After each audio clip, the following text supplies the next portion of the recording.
జనవరి 22వ తేదీన అంటే ఇవాళ అయోధ్యలో రామ మందిరం ఓపెన్ అవుతుంది. 500 సంవత్సరాల తర్వాత స్వయంగా రాముడు అయోధ్యకు వచ్చిన ఫీలింగ్లో దేశంలో ఉన్న హిందువులంతా ఉన్నారు. దీన్ని దేశంలో ఉన్న ప్రతి హిందువు సెలబ్రేట్ చేసుకుంటున్నారు. 500 సంవత్సరాల నుంచి హిందువులు ఎంతగానో ఎదురు చూసిన ఆ రోజు ఈ రోజు కావడం నాకు ఎంతగానో ఆనందాన్ని కలిగించింది. కానీ ఇక్కడ బాధాకరమైన విషయం ఏమిటంటే దేశంలో కొంతమంది ఉన్నారు, వాళ్లకు అయోధ్యలో రాముడి గుడి కట్టడం అస్సలు ఇష్టం లేదు. కొంతమంది అయితే కావాలనే హేట్ని నెగటివిటీని స్ప్రెడ్ చేస్తున్నారు. వాళ్ళు కావాలని ప్రజల్ని రెచ్చగొట్టే ప్రాపగండా చేస్తున్నారు. కొంతమంది తమను తాము తెలివైన వాళ్ళు అనుకునే సోషల్ మీడియా జీవులు అసలు అయోధ్యలో గుడి కట్టాల్సిన అవసరం ఏముంది, ఏదైనా హాస్పిటల్ కట్టొచ్చు లేదా పిల్లలు చదువుకునే కాలేజీ కట్టొచ్చు కదా అని వ్యంగ్యంగా మాట్లాడుతున్నారు. మరికొంతమంది చదువుకున్న వాళ్ళే అయోధ్యలో గుడి కట్టడం వల్ల ఎటువంటి యూజ్ లేదు, దాంతో అసలు దేశానికి ఏంటి ఉపయోగం అని అడుగుతున్నారు. ఇంకొంతమంది వేల కోట్ల ప్రజల సొమ్ముని ప్రభుత్వం ఇలా ఎందుకు వేస్ట్ చేస్తుంది అని అడుగుతున్నారు. మీలో కొంతమంది ఈ క్వశ్చన్స్ వినగానే అవును నిజమే కదా అనుకుంటారు. కానీ గైస్, ఇక్కడ రియాలిటీ కాస్త వేరుగా ఉంటుంది. ఇలా మిడిమిడి జ్ఞానంతో ఇలాంటి క్వశ్చన్స్ అడిగి ప్రజల్ని తప్పుదోవ పట్టిస్తున్న వాళ్ళందరికీ సమాధానమే ఈ వీడియో. ఈ వీడియోలో రాముడి గుడి ఎందుకు కట్టాలి, దానివల్ల ఉపయోగం ఏంటి, గుడి కట్టకుండా హాస్పిటల్ కడితే బాగుండు అనే అందరికీ సమాధానం దొరుకుతుంది.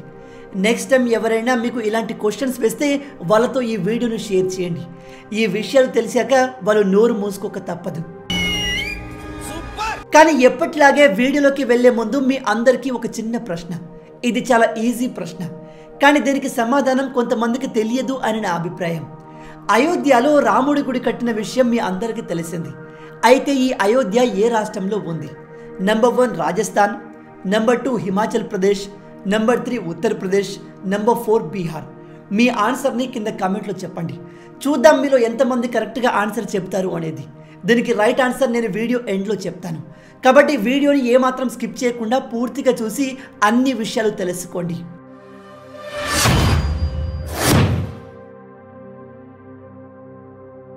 మనం మెయిన్ టాపిక్లోకి వెళ్లే ముందు ఈ అయోధ్య రామ మందిరం గురించి కొద్ది హిస్టరీని తెలుసుకుందాం. మీలో తెలియని వాళ్ళకి చెప్తున్నాను, నేను అయోధ్య రామ మందిరం హిస్టరీ గురించి ఆల్రెడీ ఒక డెడికేటెడ్ వీడియో చేశాను. అందులో 500 సంవత్సరాల పూర్వం నుంచి ఇప్పటి వరకు ఈ అయోధ్య రామ మందిరం గొడవ ఎలా స్టార్ట్ అయింది, ఎవరు గుడి కట్టనివ్వకుండా ఆపారు, ఇప్పుడు గుడి కట్టేందుకు ఎవరు కారణం, ఇలా ప్రతి విషయాన్ని డీటెయిల్గా ఎక్స్ప్లెయిన్ చేశాను. ఈ వీడియో చూశాక మీకు టైం ఉంటే ఖచ్చితంగా ఆ వీడియోను చూడండి, మీకు చాలా కొత్త విషయాలు తెలుస్తాయి. దాని లింక్ నేను కింద డిస్క్రిప్షన్లో ఇస్తాను. ఈ అయోధ్య రామ మందిరం హిస్టరీ గురించి మాట్లాడేటప్పుడు కూడా కొంతమంది కావాలని తెలివిగా రామ మందిరం యొక్క హిస్టరీని 1992 నుంచి మొదలు పెడతారు. ఎందుకంటే ఆ సమయంలో అక్కడ ఉన్న బాబ్రీ మసీదుని కూల్చేశారు. ఇలాంటి వాళ్ళు చెప్పేదాని ప్రకారం హిందువులే అనవసరంగా వెళ్ళి ముస్లింల యొక్క మసీదుని కూల్చేశారు. వీళ్ళు ఇక్కడ హిందువులను విలన్స్గా చూపిస్తారు. అండ్ ఆ విషయాలు విన్న మీకు కూడా అవును కదా, మసీదును కూల్చడం కరెక్ట్ కాదు అనిపిస్తుంది. కానీ అయోధ్య యొక్క రామ మందిరం హిస్టరీని పూర్తిగా తెలుసుకోవాలనుకుంటే మనం మొదలు పెట్టాల్సింది 1528వ సంవత్సరం నుంచి. ఎందుకంటే ఆ సమయంలో మన దేశంలోకి బ్రిటిష్ వాళ్ళు కూడా రాకముందు అక్కడ ఒక రామ మందిరం ఉండేది. దాన్ని కూలగొట్టి మసీదును కట్టారు. ఇప్పుడు మీలో కొంతమంది అంటారు, అదేంటి బ్రో, మీరు ఇంత సింపుల్గా గుడిని కూల్చేసి దానిపైన మసీదు కట్టారు అని చెప్తున్నారు, మీ దగ్గర ప్రూఫ్ ఉందా అని. ఇలాంటి వాళ్ళకు నేను చెప్పేది ఏమిటంటే ఈ విషయం పైన సుప్రీంకోర్టు తన తీర్పునిచ్చింది. ఈ తీర్పులో సుప్రీంకోర్టు మన దేశంలోనే అతిపెద్ద కోర్టు చెప్పింది ఏమిటంటే ఆర్కియాలజికల్ సర్వే ఆఫ్ ఇండియా తమ టీంని తీసుకెళ్లి మసీదు కింద ఉన్న ప్రాంతాన్ని తవ్వి చూస్తే వాళ్ళకు అక్కడ హిందూ టెంపుల్కి సంబంధించిన అనేక వస్తువులు దొరికాయి. అవన్నీ కూడా అత్యంత పురాతనమైనవి. అక్కడ ఉన్న బాబ్రీ మసీదు కంటే కూడా చాలా పురాతనమైనవి. ఆ వస్తువులన్నీ 12వ శతాబ్దానికి చెందినవి. ఈ విషయాలన్నీ సుప్రీంకోర్టు ఇచ్చిన తీర్పులో చాలా క్లియర్గా రాయబడ్డాయి. మీకు డౌట్ ఉంటే వెళ్ళి చూడొచ్చు, ఆ రిపోర్ట్ని డౌన్లోడ్ చేసి కూడా చదవచ్చు. కేవలం సుప్రీంకోర్టు మాత్రమే కాదు, ఇతర విదేశీ ట్రావెలర్స్, పురావస్తు శాస్త్రవేత్తలు కూడా మసీదు కంటే ముందు అక్కడ ఒక టెంపుల్ ఉండదని చాలా క్లియర్గా చెప్తున్నారు. కానీ ప్రాపగండా చేసే వాళ్ళకి ఇవన్నీ కనిపించవు. ఎందుకంటే వాళ్ళకు కావాల్సింది హిందువులకు యాంటీగా మాట్లాడడం. కాబట్టి మీరు ఇలాంటి వాళ్ళ మాటల్లో పడకండి. మరికొంతమంది చెప్పేది ఏమిటంటే సరే హిందూ టెంపుల్ ఉండేది, దాన్ని కూల్చేశారు, కూల్చేసి మసీదును కట్టారు, ఇప్పుడు దాన్ని కూడా కూల్చేశారు, ఇప్పుడు మళ్ళీ అక్కడ టెంపుల్ని కట్టాల్సిన అవసరం ఏంటి, దానివల్ల దేశంలో గొడవలు జరుగుతాయి కదా, కాబట్టి ఆ ప్లేస్లో ఏదైనా హాస్పిటల్ కట్టండి, లేదా స్కూల్ లేదా కాలేజ్ కట్టండి అని. ఇలాంటి మాటలు అపోజిషన్ పార్టీలో ఉన్న రాజకీయ నాయకులు ఎక్కువగా మాట్లాడుతున్నారు. అండ్ కొంతమంది యూట్యూబర్లు, సోషల్ మీడియా ఇన్ఫ్లుయెన్సర్లు వ్యూస్ కోసం, లైక్ల కోసం ఇలా మాట్లాడుతున్నారు. కానీ ఇక్కడ మీరు మెయిన్గా రాజకీయ నాయకుల్ని ఇలాంటి విషయాలు నమ్మకండి, ఎందుకంటే వీళ్ళు తమ సొంత లాభం కోసమే మాట్లాడతారు.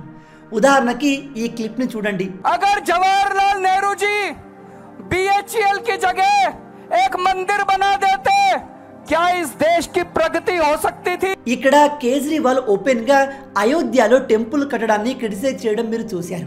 కానీ ఇదే కేజ్రీవాల్ యూపీలో ఎలక్షన్ సమయంలో మేము హిందువులందరికీ అయోధ్యకు వెళ్ళి టెంపుల్ చూసేందుకు ఫ్రీ టికెట్లు ప్రొవైడ్ చేస్తాము అని చెప్తున్నాడు. చూసారా వీళ్ళ రెండు నాలుకల్ని? మనుషులు చెత్త బతుకులు. ఇక దేశంలోని అతిపెద్ద అపోజిషన్ పార్టీ కాంగ్రెస్ అధినేత రాహుల్ గాంధీ గారి విషయం కాస్త డిఫరెంట్గా ఉంటుంది. ఇతను కొన్నిసార్లు నేను కంప్లీట్గా సెక్యులర్ అని చెప్తాడు, మరికొన్నిసార్లు నేను ఒక శుద్ధమైన బ్రాహ్మణుణ్ణి అని చెప్తాడు. అయితే ఇక్కడ అపోజిషన్ పార్టీలు, హిందువులను హేట్ చేసే యూట్యూబర్లు మీకు చెప్పని విషయం ఏమిటంటే, అయోధ్యలో రామ మందిరం కట్టాలని తీర్పునిచ్చిన అదే సుప్రీంకోర్టు ఒక మసీదు కట్టుకునేందుకు 5 ఎకరాల భూమిని కూడా అలాట్ చేసింది. ఈ విషయం మీలో ఎంతమందికి తెలుసు? చాలా మందికి తెలియకపోవచ్చు, ఎందుకంటే ఈ విషయాన్ని అపోజిషన్ పార్టీలు మీకు చెప్పవు, ఎందుకంటే అది వాళ్ళ ఎజెండాలో లేదు. ఎంతకి తెగించారా? వీళ్ళు కొన్నిసార్లు సుప్రీంకోర్టును కూడా తిడతారు. సుప్రీంకోర్టు వీళ్ళకి సపోర్ట్ చేస్తూ మాట్లాడితే అది మంచిది, లేకపోతే సుప్రీంకోర్టు కూడా అమ్ముడిపోయింది అన్నట్టుగా మాట్లాడతారు. అలా మాట్లాడే వారిలో ముందుండేది మన హైదరాబాద్లోని డైనమిక్ లీడర్ ఓవైసీ గారు. ఒకసారి ఇదంతా విన్నాక, ఒకవేళ అయోధ్యలో రాముడి గుడి కట్టకుండా ఏదైనా హాస్పిటల్ లేదా కాలేజ్ కట్టి ఉంటే వీళ్ళు హ్యాపీగా ఉండేవారని మీరు అనుకుంటున్నారా? ఖచ్చితంగా కాదు. అప్పుడు వీళ్ళు ఏం మాట్లాడతారో తెలుసా? హిందువులకు సంబంధించిన అతి పవిత్రమైన ప్రాంతంలో రాముడి గుడి కట్టాలి, కానీ మోడీ ఒక హాస్పిటల్ కడుతున్నాడు, ఇది కరెక్ట్ కాదని ప్రజల్ని మభ్యపెట్టి ఓట్లను తమ వైపు తిప్పుకునేవాళ్ళు. ఇక్కడ నేను చెప్పేది ఏమిటంటే, రాజకీయ నాయకులంతా తమ స్వార్థం కోసమే పనిచేస్తారు. వాళ్ళకు కావాల్సింది పవర్ మాత్రమే. అయోధ్యలో గుడి కడుతున్నారా, హాస్పిటల్ కడుతున్నారా, కాలేజ్ కడుతున్నారా వాళ్ళకు అవసరం లేదు. అక్కడ ఏది కట్టినా కూడా వీళ్ళు ఇలాగే మాట్లాడతారు. కరెక్ట్, ఇది కరెక్ట్గా చెప్పేవయ్యా. ఇంకా సోషల్ మీడియాలో ఉన్న కొంతమంది తెలివైన వాళ్ళు అడిగే క్వశ్చన్ ఏమిటంటే, వేల కోట్ల రూపాయలని ప్రభుత్వం ఈ గుడి పేరు మీద ఎందుకు వేస్ట్ చేస్తుంది అని. అలాంటి బుద్ధిజీవులకు నేను చెప్పేది ఏమిటంటే, గవర్నమెంట్ ఒక్క రూపాయి కూడా రాముడి గుడిపైన ఖర్చు చేయట్లేదు. రాముడి గుడి నిర్మించబడుతుంది కేవలం దేశవ్యాప్తంగా భక్తులు ఇచ్చిన డొనేషన్స్తో. మళ్ళీ చెప్తున్నాను, జాగ్రత్తగా వినండి. రాముడి గుడిపైన దేశ ప్రజలు కట్టిన ట్యాక్స్ డబ్బులు వాడట్లేదు. దేశంలో ఉన్న హిందూ ప్రజలు, కొంత ఇతర మతాల ప్రజలు కూడా ఇష్టంతో రాముడి గుడి కట్టేందుకు ఇచ్చిన డొనేషన్తో గుడిని నిర్మిస్తున్నారు. ఈ విషయాన్ని నేను ఊరికే చెప్పట్లేదు. ఈ విషయాన్ని కన్ఫర్మ్ చేసింది ఈ రాముడి గుడి కడుతున్న కమిటీ చైర్మన్ నిపేంద్ర మిశ్రా. ఒకసారి మీరు ఆయన మాటల్ని, దాదాపు 1,00,000 మంది వాలంటీర్లు దేశం మొత్తం తిరిగి దాదాపు 3,500 కోట్ల రూపాయలు డొనేషన్ని సేకరించారు. ఇందులో సాధారణ ప్రజలు 11 రూపాయల నుంచి మొదలు పెడితే లక్షల కోట్ల వరకు చందాలుగా ఇచ్చారు. ఇక్కడ మీరంతా గుర్తుపెట్టుకోవాల్సిన విషయం ఏమిటంటే, లక్షల మంది ప్రజలు అయోధ్యలో రామ మందిరం కట్టుకునేందుకు డబ్బులు ఇస్తున్నప్పుడు ఆ డబ్బుతో అయోధ్యలో రాముడి గుడి కట్టడంలో తప్పేముంది? మళ్ళీ చెప్తున్నాను, రాముడి గుడి కట్టేందుకు ఏ గవర్నమెంట్ ఏజెన్సీ ఒక్క రూపాయి కూడా ఇవ్వలేదు.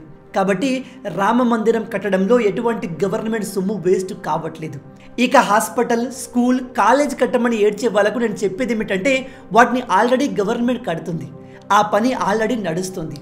మీడియా ఆర్టికల్స్ ప్రకారం 2014 తర్వాత దేశంలో కొత్తగా 16 ఎయిమ్స్ అలాట్ అయ్యాయి. వాటిలో 9 ఆల్రెడీ కన్స్ట్రక్ట్ అయ్యి ఆపరేషన్లో ఉన్నాయి. అలాగే కాలేజీల విషయానికి వస్తే, మెడికల్ కాలేజీల్లో ఆల్రెడీ అండర్ గ్రాడ్యుయేషన్ కోర్సుల్లో 80% సీట్లు పెరిగాయి. పోస్ట్ గ్రాడ్యుయేషన్లో 93% సీట్లు పెరిగాయి.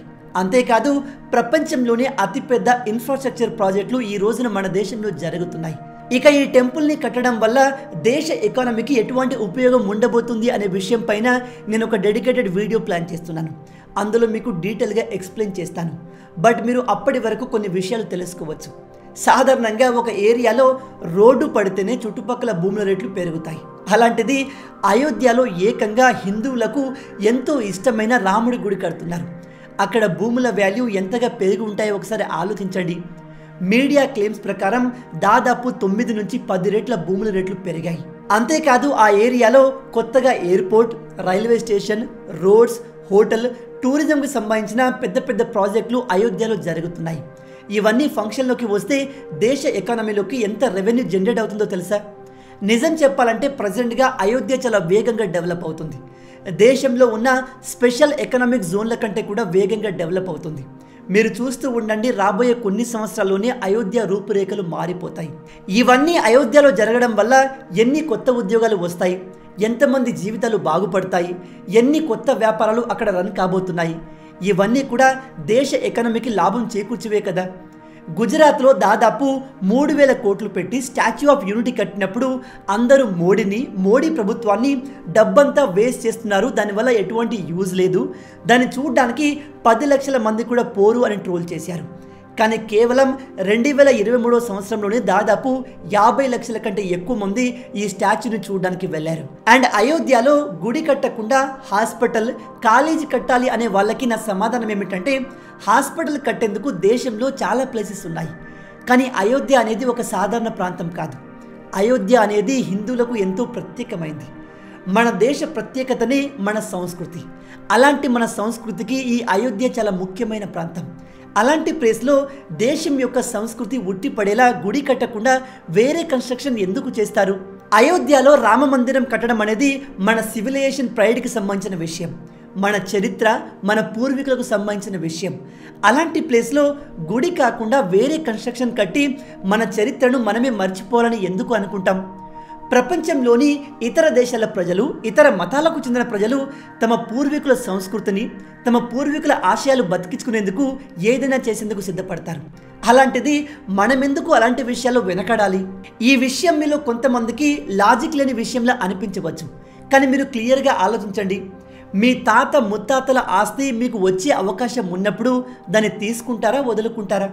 బహుశా మీలో కొంతమంది వదులుకుంటారు కావచ్చు. కానీ చాలా వరకు ప్రజలు అది మా వంశానికి సంబంధించిన ప్లేస్, మా చరిత్రకు సంబంధించిన ప్లేస్ అని వదులుకునేందుకు ఇష్టపడరు. సాధారణంగా మన దేశంలో పెద్ద పెద్ద గొడవలు జరిగేది ఒకరినొకరు నరుక్కునేదే భూముల విషయంలో. మామూలు వ్యవసాయ భూముల కోసమే ప్రజలు అక్కడి దాకా వెళ్తారు. అలాంటిది మన పూర్తి చరిత్ర, మన నాగరికత గురించి తెలిపే ఒక ప్రాంతాన్ని కోట్ల మంది హిందువులు ఎలా వదులుకుంటారు చెప్పండి? ఇప్పుడు మీలో కొంతమంది అంటారు, ఈ విధంగా అయోధ్యలో రామ మందిరం కట్టడం వల్ల మతాల మధ్య గొడవ జరిగి రక్తపాతం జరుగుతుంది అని. అలాంటి వాళ్ళు ఒకసారి ఈ వీడియో క్లిప్పింగ్ చూడండి. ఎందుకంటే అది 2 మతాల వారిని విడదీస్తుంది. ఇదంతా ఓ రక్త చరిత్ర, అంటే రక్తపాతానికి సంబంధించిన కథ, హత్యల కథ, అల్లర్ల కథ. గత 800 ఏళ్లలో ఇక్కడ ఏదైతే జరిగిందో అది ప్రపంచంలో మరెక్కడా ఎన్నడూ జరగనంత రక్తపాతంతో కూడుకున్న కథ. అడాల్ఫ్ హిట్లర్ వల్ల యూదులకు జరిగినవి, ఉత్తర అమెరికాలో స్థానిక అమెరికన్లకు జరిగినవి, కంబోడియాలో జరిగినవి, భారతదేశంలో ఈ 800 సంవత్సరాల్లో జరిగిన దానితో పోలిస్తే అవన్నీ అసలు లెక్కలోకే రావు. అది మీ దృష్టిలో రక్తపాతం అనిపించనప్పుడు, మరోపక్క అవి చేసిన వాళ్లల్లో ఎటువంటి పశ్చాత్తాపం లేనప్పుడు, వీరి విశ్వాసం కోసం ఆ కొద్దిపాటి భూమిని వెనక్కివ్వమంటే అది విభజన అంటారా? అది విభజన ఎందుకు అవుతుంది? వందల సంవత్సరాల నుంచి మన దేశంపై దండెత్తిన ఇతర మతాల రాజులు దేశంలోని హిందువులను అతి దారుణంగా హింసించి హిందూ మతం మొత్తాన్ని సర్వనాశనం చేసే ప్రయత్నం చేశారు. దేశంలో ఉన్న అనేక టెంపుల్స్ని కూల్చేశారు, కొత్త కొత్త మతాల్ని దేశంలోకి ఇంట్రడ్యూస్ చేశారు. ఇలా అన్ని విధాలుగా మన సంస్కృతిని నాశనం చేసే ప్రయత్నం చేశారు. కానీ అది వాళ్ళ వల్ల కాలేదు. ఇప్పుడు భారతీయులంతా ఏకమై తమ సంస్కృతిని, తమ సాంప్రదాయాన్ని, తమ అస్తిత్వాన్ని కాపాడుకునేందుకు చేస్తున్న ఈ చిన్న ప్రయత్నాన్ని మనం ఎందుకు తప్పుగా చూడాలి? ఇక చివరగా నేను మీ అందరికీ చెప్పదలుచుకున్న విషయం ఏమిటంటే, పూర్వకాలంలో ఇతర మతస్థుల రాజులు హిందువులను కొట్టి హింసించి వాళ్ళ గుళ్ళను కూలగొట్టేసి ఆ ప్రాంతాల్ని లాక్కున్నట్టుగా ఇప్పుడు భారతదేశంలో ఉన్న హిందువులు చేయలేదు. లీగల్గా, న్యాయపరంగా సుప్రీంకోర్టుకు వెళ్ళి తమ దగ్గర ఉన్న సాక్ష్యాలు చూపించి వందల సంవత్సరాలు పోరాడి మనకు సంబంధించిన భూమిని మనం సాధించి అక్కడ రాముడి దేవాలయాన్ని కట్టుకుంటున్నాం. ఇందులో మనం ఎవరిని తక్కువ చేయలేదు, ఎవరిని ఎక్కువ చేయలేదు. అంతా కూడా న్యాయ ప్రకారమే జరిగింది. ఈ విషయాన్ని దేశంలోని అత్యున్నతమైన న్యాయస్థానం సుప్రీంకోర్టే ఖరారు చేసింది. అలాంటప్పుడు ఇలాంటి మిడిమిడి జ్ఞానంతో మాట్లాడే వాళ్ళ మాటల్ని పట్టించుకోవాల్సిన అవసరం లేదు. అయోధ్యలో హిందూ మందిరం కట్టడం వల్ల లాభం కేవలం హిందువులకు మాత్రమే కాదు, దేశంలో ఉన్న అన్ని మతాల ప్రజలకు లాభమే. ఎందుకంటే దీనివల్ల దేశ ఎకానమీ బూస్ట్ అవుతుంది. కాబట్టి ఇకపై ఎవరైనా మిమ్మల్ని గవర్నమెంట్ ప్రజల సొమ్ముని రాముడి గుడి కట్టడంలో వేస్ట్ చేస్తుంది అని చెప్తే ఈ వీడియోని వాళ్ళ ముఖాన కొట్టండి. ఇక నేను మిమ్మల్ని మొదట్లో అడిగిన ప్రశ్నకు సమాధానం విషయానికి వస్తే, అయోధ్య ఏ రాష్ట్రంలో ఉంది? దానికి రైట్ ఆన్సర్ నెంబర్ 3, ఉత్తరప్రదేశ్లో. మీలో ఎంతమందిని కరెక్ట్గా ఆన్సర్ చేయగలిగారు? హానెస్ట్గా కింద కామెంట్లో చెప్పండి. మొత్తంగా ఇవి ఈ వీడియోకి సంబంధించిన పూర్తి విషయాలు. ఈ వీడియో మీకు నచ్చింది అనుకుంటున్నాను. నచ్చితే అలా ఊరికే చూసి వెళ్ళిపోకుండా వీడియోని లైక్ చేయండి. ఈ వీడియోకి నేను మీకు ఇచ్చే లైక్స్ టార్గెట్ 10,000 లైక్స్. చాలా ఈజీ, సింపుల్గా చేసేయండి. మీరు కొట్టే లైక్స్కి కింద ఉన్న లైక్ బటన్ పగిలిపోవాలి.